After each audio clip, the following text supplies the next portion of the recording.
वो जिस बात को बोल रहे उन्हें ये पता नहीं कि जिस सब जनता के हाथ में, अगर जनता बोल ले तो ठीक है। जनता कब किसको हरा दे, कब किसको जिता दे, जनता भगवान है, जनता सर्वोपरि है। गुना अशोकनगर शिवपुरी के सांसद डॉक्टर केपी यादव के बुंदेली बौछार पे इंटरव्यू के बाद पूरे प्रदेश की सियासत में हलचल है। पूरे प्रदेश के राजनीतिक जगत में इंटरव्यू की चर्चा हो रही है। काय के डॉक्टर केपी यादव ने अपरोक्ष तौर पे ज्योतिरादित्य सिंधिया और परोक्ष तौर पे ज्योतिरादित्य सिंधिया के समर्थकों को निशाने पे लाओ है। ज्योतिरादित्य सिंधिया क्यों दिना से ई लोकसभा क्षेत्र में अलग अलग समाजों के सम्मेलन में पहुंच रहे थे और इनमें गुना अशोकनगर शिवपुरी के सांसद डॉक्टर केपी यादव को न्योतो तक नहीं हतो।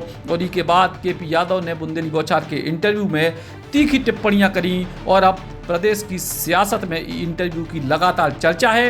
यही बीच अब सिंधिया खेमे से भी लगातार बयानबाजियां शुरू हो गई हैं।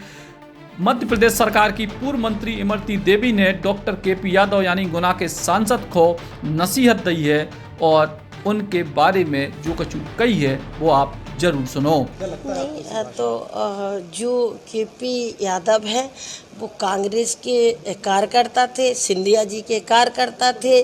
और जब वो लोकसभा में उनने पार्टी छोड़ी, उनने जब से राजनीति छोड़ी थी तो उनका महाराज ही उनके नेता है और महाराज ने उन्हें राजनीति करना सिखाया ना। तब भी बता दे कौन सी पार्टी से राजनीति सीखे।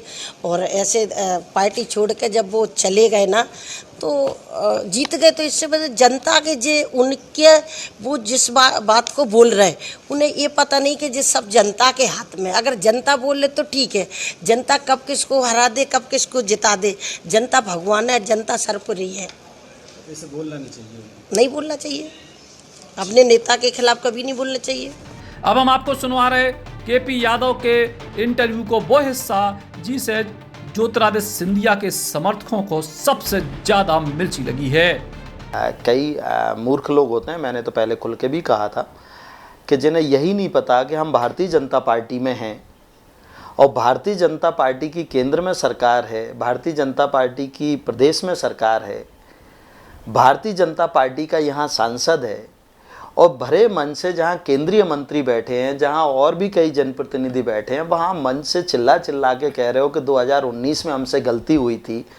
मतलब उनकी बुद्धि विवेक की मैं दाद देता हूँ कि उनमें कहाँ से ये बुद्धि आती है, कहाँ से इस तरह की चीज़ें वो बोल लेते हैं, हिम्मत कहाँ से आती है कि जिसका खा रहे हो उसी की थाली में छेद कर रहे हो। मेरे ख्याल से मेरे लोकसभा क्षेत्र में करीब 2.5-3 लाख से ऊपर वोटर है, 4-5 लाख यादव समाज की जनसंख्या है। और आप स्वयं पता कर लें कि वहाँ कितने लोग आए थे यादव समाज के। और ये वही लोग थे जो वहाँ चिल्ला रहे थे जो उस समय कांग्रेस में थे। लगता है पिछोर से उनको लड़ा दें, क्योंकि पिछोर में हम पिछले 6 बार से हार रहे हैं, केपी सिंह जी 6 बार से जीत रहे हैं वहाँ पे।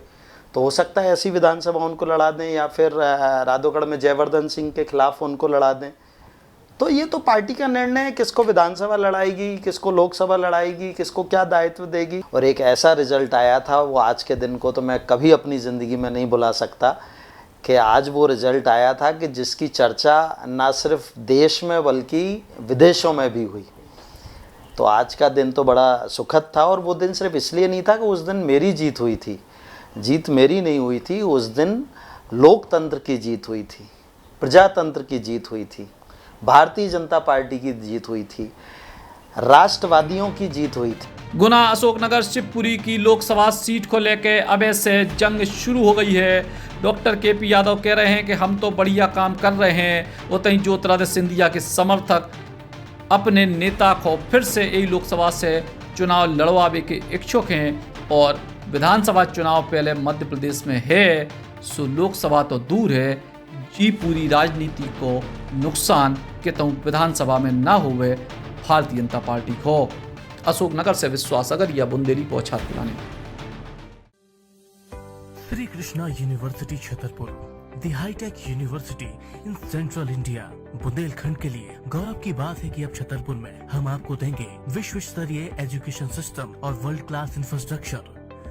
कोरोना जैसी महामारी के दौर में अब महानगरों की भीड़ भाड़ अत्यधिक खर्च से बचें तथा अपने घर एवं अपने शहर में रहकर ही विश्व स्तरीय रोजगार उन्मुखी शिक्षा को प्राप्त करें और महानगरों में होने वाली परेशानी से बचें, क्योंकि कोरोना ने हमें सिखा दिया है कि हम महानगरों में सुरक्षित हैं या अपने शहर और घर में। इसीलिए श्री कृष्णा विश्वविद्यालय आपको देगा राष्ट्रीय शिक्षा नीति 2020 के अनुसार तैयार पाठ्यक्रम और कोर्स में प्रवेश के अवसर।